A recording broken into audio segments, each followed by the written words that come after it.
Hi, my name is Harper West, and I am an outraged psychologist. I am outraged because I have witnessed on a daily basis people harmed by the current mental health system. My heart breaks when I see a child come in who's been told he has ADHD and is going to have ADHD for the rest of his life, and he's been given medications that he must take for the rest of his life, supposedly. And I see teenagers and adults who've been diagnosed with depression or anxiety or some other supposed mental illness and been given drugs. And these drugs cause more side effects and they worsen the distress of the person. The diagnosis and the drugs cause stigma that leads to confusion and hopelessness and painful self-loathing in individuals.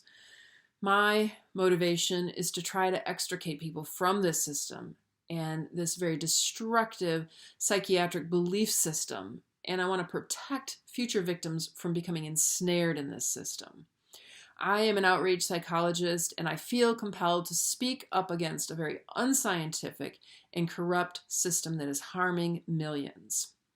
I'm outraged because I wonder, why are normal human emotions and reactions such as fear, shame, self-criticism, and the need for love and belonging, why are these incorrectly labeled as mental disorders? Why do psychiatrists and other mental health professionals continue to mislead the public and promote the disease model of mental illness when it has been repeatedly proven false?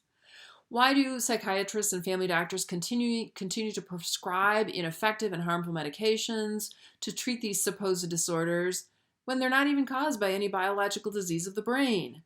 Why should we blindly accept the falsehoods promoted by psychiatrists and pharmaceutical companies who merely want to make money off of suffering?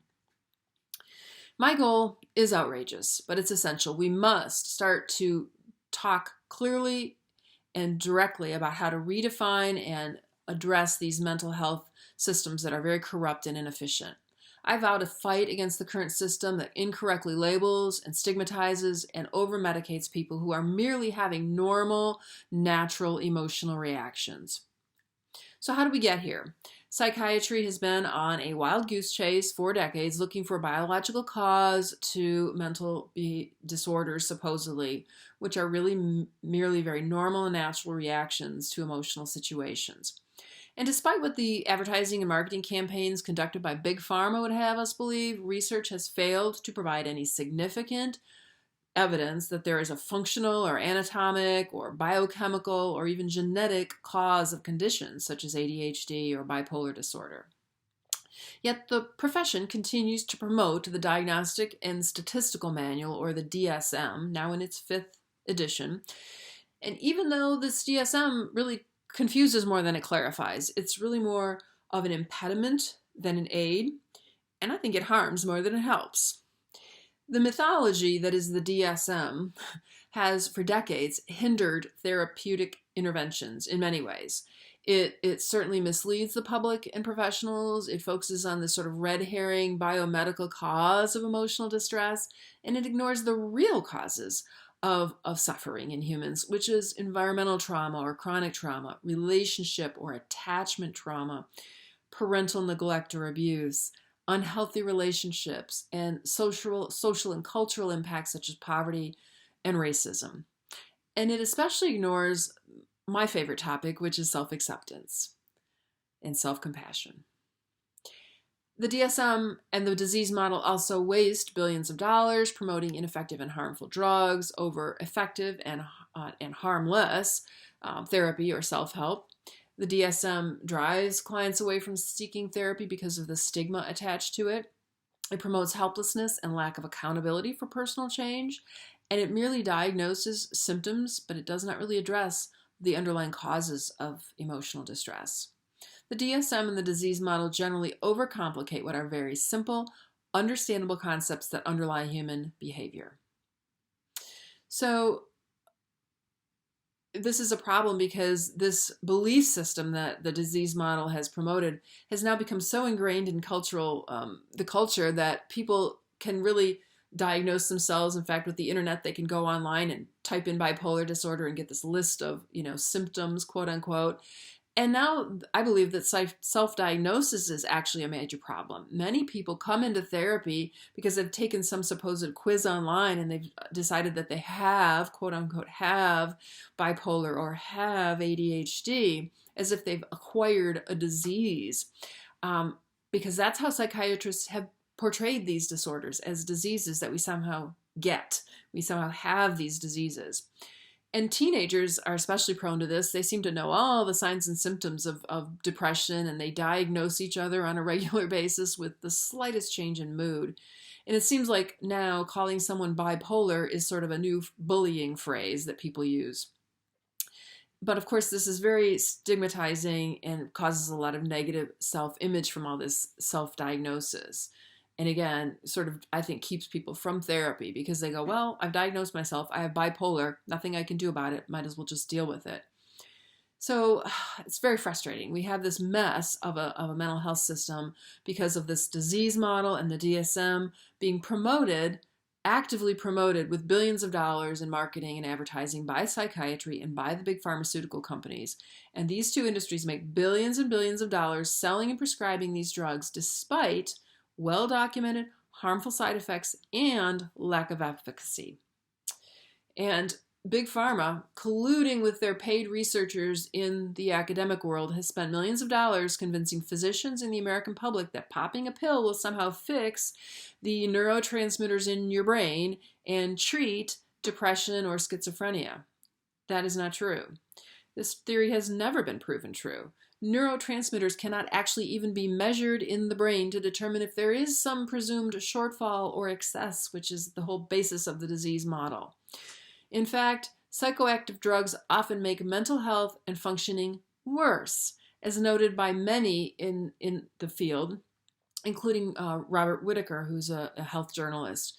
There's more and more evidence that all classes of psychiatric drugs produce chronic brain impairment, frequently prevent recovery, and can cause chronic or permanent disability. It's really difficult to even think about that. Millions of dollars in research funding have been thrown at trying to prove this biomedical cause of emotional problems, with almost a frantic avoidance by psychiatrists and the pharmaceutical companies to even consider other explanations. It has created a smokescreen that has distracted the profession and researchers from some very obvious truths that actually do explain emotional well-being in a fact-based, common-sense, research-proven manner. In the past decade or so, an increasing number of us mental health professionals and those harmed by the profession have begun speaking out against psychiatry and this attempt to medicalize certain emotional and behavioral problems. Many of us are recognizing that mental illness, quote unquote, is not the mystery that the psychiatrists would like us to believe. These are merely normal reactions to abnormal events, as others have described them. I am especially outraged because I see every day how psychotherapy can help people quickly and without the dangerous side effects of drugs. I witness the amazing transformations as people learn to be mindful and self-compassionate and self-accepting.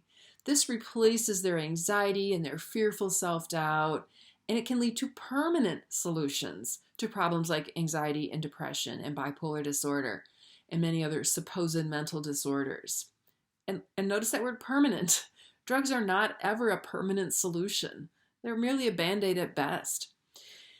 I am especially upset because we know that there's a fact. The fact is that emotions drive human behavior. And two of the most powerful human emotions are shame and fear. It certainly makes sense to at least consider emotions, especially shame and fear, as part of the cause of emotional problems, rather than sort of this single-minded focus on some sort of biological cause of emotional problems. It doesn't even make sense. My concept of self-acceptance psychology that I write about on my website emphasizes the role of shame and fear in human behavior. And I'm especially frustrated because I'm personally witness to the power of this process in myself. I learned to be self-accepting and now tolerate shame better. And I transformed my personality as a result in many large and small ways, which I talk about in other blogs and video blogs on this channel on YouTube. And my experience has shown me that self-acceptance works, and I see it work every day in therapy with clients. As I became more self-accepting, the anxieties and fears and insecurities that seemed such a natural part of my life just eased away unnoticed. And I became much more confident and authentic and contented as a person. So I am outraged because we are traveling a path in the mental health professions that leads us away from a solution when the solution is right there in front of us. It's very frustrating. But I hope you join me in sharing this information with others. Join me on my website, which is harperwest.co. There you can find more information, and you can sign up for an email where you can continue to get information from me as well. Join me on Facebook and other social media. And especially remember to be kind to yourself. Thanks for listening.